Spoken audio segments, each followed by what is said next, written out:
It's Tuesday, the 12th of July, 2022. Welcome to the Fast Five by Fear and Greed, where we give you the top 5 business stories you need to know in just 5 minutes.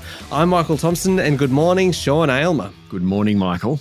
All right, 5 stories in 5 minutes. Story number 1, Sean, the federal government will hold a National Jobs and Skills Summit in early September with the goal of driving reform in participation, productivity, migration, and also in women's economic activity. That's right. About 100 leaders from business and unions are expected to gather with politicians and civil society groups. And the hope is some ideas can be implemented in the very short term, potentially before the end of the year. The key focus will be boosting productivity. Achieving more output with the same amount of input is the cornerstone of economic progress. And with the unemployment rate under 4%, the summit doesn't really need to focus on job creation, but it does need to consider how to be smarter about the workforce. Tax, that won't be part of the summit. Anthony Albanese was very clear on that yesterday, easing migration caps to bring more foreign workers into Australia, and a new Jobs and Skills Australia agency will be, though. So too, efforts to improve the enterprise bargaining system.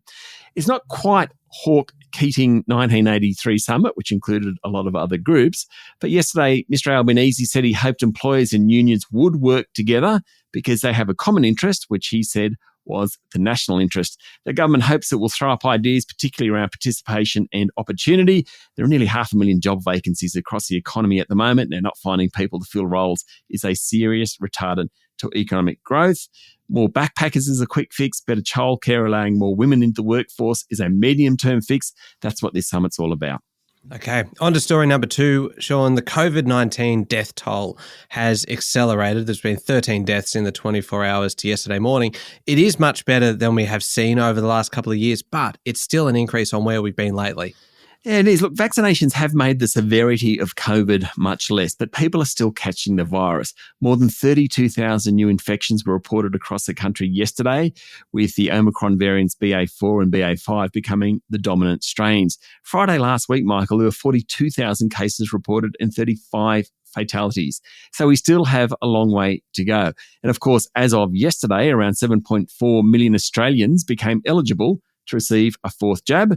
They should go and get it. Yep, certainly should. All right, Sean, story number 3, short sellers are in the market, taking positions in a number of household names. Now, short selling is one of those things that always takes me a little while to get my head around. So I know you love a challenge. Can you give me a quick lesson in short selling in, say, under 30 seconds? Yeah, I'll have a go. Look, short selling involves borrowing a share or a security and selling it in the open market, taking the gamble that in the future when you have to repay that borrowing, you'll be able to buy the share at a lower price. So what you're effectively doing is saying, I reckon the share price of this company will fall. What are the most shorted stocks around at the moment in the retail world? Well, it's JB Hi-Fi, Temple & Webster, Redbubble and Kogan. According to the Australian Securities Investments Commission, retailers are often shorted.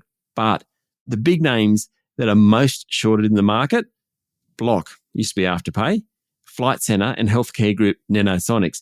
If you're following the money, they're the stocks that short sellers think are going to lose ground. We're not an investment advisory podcast. Speak to a professional first, but it's just interesting that's what short sellers are doing. Yeah, hey, and you did it. Explanation in under 30 seconds. Thank you. Well done. All right, on to story number 4. Sean, nothing like a battle between the fast food chains, and this is a good one. Hungry Jack's, which is owned by rich lister Jack Cowan, wants to take on McDonald's McCafe brand. Jack's Cafe is rolling out into 410 Hungry Jack's stores across the nation. The group is late to the market, but the strategy is to take advantage of the move to drive-through barista coffee.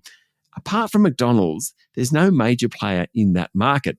About 2/3 of Hungry Jack's business is drive-through, and the group wants to sell more to those people than burgers and chips. Hungry Jack's CEO Chris Green told the Financial Review yesterday that the rollout has been going on for 2 years so far, cost about $20 million, and the company has trained more than 5,000 baristas. There you go. There you go, indeed. Final story number 5, Sean. I love this one. New York's most expensive penthouse is up for sale again. Last time around, it went for $169 million US. Yes, and remember, this is an apartment we're talking about, not a house. It does have 6 bedrooms. It has 7 bathrooms and pretty good views, but it is still an apartment. It's up for sale again, as you said, $169 million US, which is about 250 million Aussie dollars. But there's a hitch. The building itself, which is at the bottom of Central Park, the south end of Central Park, is loud. Apparently, the skinny skyscraper, which was built in 2014 and is higher than the Empire State Building, makes creaking, banging, and clicking noises as it sways in the wind. Its residents are upset about it.